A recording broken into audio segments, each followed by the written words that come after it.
त्यहाँ 23-24 जना सुकुम्बासी छ, बाँकी सबै हुकुमबासी हो। माचिक्ने कस्तो रिस उठ्छ मलाई त यो हर्का साम्बाङ देखेर।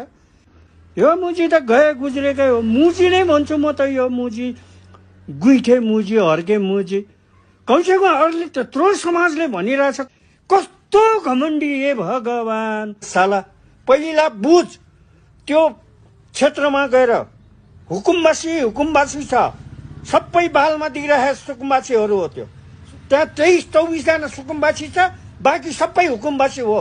माचिक्ने त्यो घटाउनलाई त डोजर चलाउनै पर्छ नि, कुरा गर्छ र। अब त्यहाँ अर्काको जग्गामा आनन्दले त्यो बसिरहेको मान्छेलाई हटायो भन्दै आनन्दले बस्न पाउँछ त्यो खोलाको छेउको जग्गाको? त्यो त मापदण्डले भेटाएको जग्गाहरू त पेल्छ त। यो हर्क साम्बाङ ठिक छैन है। यसले गरेको कुनै पनि कुराहरू मिल्दैन। यो सांसदबाट किक आउट निकाल्दे।